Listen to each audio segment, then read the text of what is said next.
வணக்கம், welcome to கிராதி cooking. இன்னைக்கு நம்ம செய்ய போகிறது, நீங்கள் முட்டையில் பொரியல் செஞ்சு பார்த்துப்பீங்க, முட்டைக்கோஸ்லையும் பொரியல் பண்ணி பார்த்துப்பீங்க.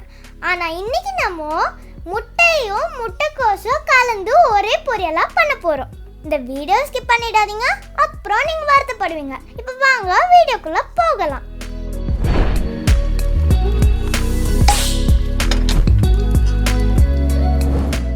இதுக்கு தேவையான பொருள் என்னென்னு பார்க்கலாம்.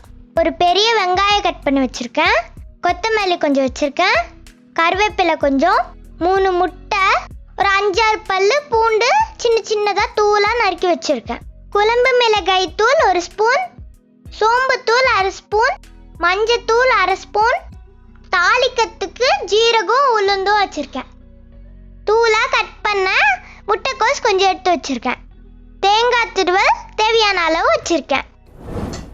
இப்போ அடுப்பில் ஒரு கடாயை வச்சுக்கலாம். இப்போ இதில் 5 ஸ்பூன் எண்ணெய் ஊற்றிக்கிறேன். இப்போ எண்ணெய் நல்லா காஞ்சிடுச்சு. இப்போ இதில் ஜீரகமும் உளுந்தும் போட்டு நல்லா பொரிய விடுறேன். இப்போ கொஞ்சம் கருவேப்பிலையும் தூளான இருக்கிற பூண்டும் போட்டு நல்லா அதை பொரிய விடுறேன். இப்போ இதிலே வெங்காயத்தையும் போட்டு நல்லா வதக்கி விடுவோம். கண்ணாடி பதம் வர்ற வரைக்கும் நல்லா வதக்கி விடுவோம். ஓகேவா? இந்த முட்டைக்கோஸில் விட்டமின் ஏவும் விட்டமின் சியும் இருக்குது. அதனால் இது உடம்புக்கு ரொம்ப நல்லது. அதனால் இதை நீங்கள் அடிக்கடி உணவில் சேர்த்துக்கோங்க. இப்போ வெங்காயம் நல்லா கண்ணாடி பதம் வந்துருச்சு. இப்போ இதில் மஞ்சத்தூள் 1/2 ஸ்பூன், சோம்புத்தூள் 1/2 ஸ்பூன், மிளகாய்த்தூள் 1 ஸ்பூன், தேவையான அளவு உப்பு இதெல்லாம் போட்டு அந்த மசாலாவோட பச்சை வாசனை போகிற அளவுக்கு நல்லா வதக்கி விடுவோம். இப்போ மசாலாவோட பச்சை வாசனை நல்லா போயிடுச்சு. இப்போ இதில் அரை டம்ளர் தண்ணி ஊற்றிக்கலாம். இப்போ தண்ணி நல்லா கொதிக்குது பாருங்க. இந்த ஸ்டேஜில் இப்போ இதிலே நம்ம கட் பண்ணி வச்சிருந்த முட்டைக்கோசையும் போட்டு நல்லா கிளறி விடுவோம். இப்போ கிளறி விட்டாச்சு. இப்போ இதை மூடி போட்டு மூடிடலாம். 5 நிமிஷம் நல்லா வேகட்டும். 5 நிமிஷம் நல்லா சிம்மில் வச்சு வேக விடுவோம்.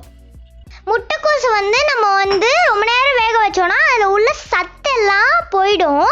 அதனால நீங்கள் மீடியமாக வேக வச்சிங்கன்னா, ஒரு அளவோடு வேக வச்சிங்கன்னா அது சத்தோட நம்ம உடம்புக்கு முழு சத்தும் கிடைக்கும். இப்போ இது 3 நிமிஷம் ஆயிடுச்சு. இப்போ இதை ஓப்பன் பண்ணி பார்ப்போம். இப்போ நான் 5 மினிட்ஸ் வேக வைக்கல, 3 நிமிஷம் தான் வேக வச்சுருக்கேன். 3 நிமிஷம் வேக வச்சு அதை லேசாக கிளறி விட்டு இப்போ க்ளோஸ் பண்ணிவிட்டு இன்னும் 2 நிமிஷம் வேக வைப்போம்.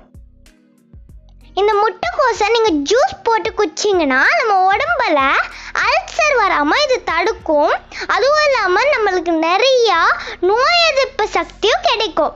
அதனால நீங்கள் இந்த முட்டைக்கோஸை தினமும் ஜூஸ் போட்டு குச்சிட்டு வந்தீங்கன்னா உங்கள் உடம்புக்கும் ரொம்ப நல்லது. இப்போ 5 நிமிஷம் ஆயிடுச்சு. ஓப்பன் பண்ணி பார்ப்போம். ஓகே, இப்போ பாருங்கள் நல்லா தண்ணியில் சுண்டி இருக்கு. இப்போ இதை லேசாக கிளறி விடுவோம். இப்போ இந்த முட்டைக்கோஸை ஓரமாக நவுத்தி விட்டுட்டு நம்ம வச்சிருக்க 3 முட்டையை இதில் உடச்சி ஊற்றிப்போம். இப்போ முட்டையை உடச்சி ஊற்றியாச்சு. இப்போ இதை மெதுவாக கிளறி விடுவோம். நம்ம முட்டையும் முட்டைக்கோஸும் சேர்த்து பொரியல் பண்ணுறதுனால நம்மளுக்கு முட்டைக்கோஸோட சத்தும் கிடைக்கும், முட்டையோட சத்தும் கிடைக்கும். நம்ம முட்டையை உடச்சி ஊற்றி செய்கிறதுனால முட்டைக்கோஸும் நல்லா சாஃப்டாக முட்டை மாதிரியாக இருக்கும். இப்போ இந்த பொரியலில் வாசனைக்காக கொஞ்சம் தேங்காய் எண்ணெய் ஊற்றிக்கிறேன். அப்போ தான் நல்லா வாசனையாக இருக்கும் இந்த பொரியல். தேங்காய் எண்ணெய் ஊற்றி நல்லா கிளறி விடுவோம். இப்போ தேங்காயும் போட்டு நல்லா கிளறி விடுவோம். இப்போ தூளாக நறுக்குனா கொத்தமல்லியும் போட்டு நல்லா கிளறி விடுவோம். இப்போ முட்டைக்கோஸ் பொரியல் ரெடி ஆயிடுச்சு. இப்போ நம்ம இதை இறக்கிடலாம். வாவ், எவ்வளோ சூப்பராக நம்மளோட முட்டைக்கோஸ் பொரியல் ரெடியாக இருக்கு பாருங்க. எவ்வளோ கலர்ஃபுல்லாக எல்லோ கலரில் மேலே கொத்தமல்லிலாம் தூவி விட்டு பார்க்கும் போதே சாப்பிடணும் போல இருக்குது. இந்த முட்டைக்கோஸை நீங்கள் உணவில் சேர்த்துக்கிட்டிங்கன்னா அது உங்கள் உடல் எடையை குறைக்கிறதுக்கு உதவும். அதுவும் இல்லாமல் இது கண்ணுக்கு ரொம்ப நல்லது. கண்ணுக்கே எந்த பிரச்சனையும் வராது இந்த முட்டைக்கோஸை சாப்பிட்டா. வாரத்தில் 3 தடவையாச்சும் நீங்கள் இந்த முட்டைக்கோசை சேர்த்துக்கிட்டிங்கன்னா உங்களுக்கு நல்ல நோய் எதிர்ப்பு சக்தி இதெல்லாம் வரும். இந்த டிஷ்ஷை உங்கள் வீட்டில் செஞ்சு பார்த்துட்டு எனக்கு கமெண்ட் பண்ணுங்கள் எப்படி இருக்குன்னு.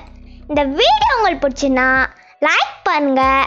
இதே மாதிரி உங்களுக்கு வேறு ஏதாவது டிஷ் வேணும்னா எனக்கு கமெண்ட் பண்ணுங்கள், நான் உங்களுக்கு செஞ்சு காமிக்கிறேன். இந்த வீடியோவை உங்கள் நண்பர்களுக்கு ஷேர் பண்ணுங்கள். மறக்காமல் கிரதி குக்கிங் சேனலுக்கு சப்ஸ்கிரைப் பண்ணிடு, பக்கத்தில் உள்ள பெல் ஐக்கானை கிளிக் பண்ணிடுங்க.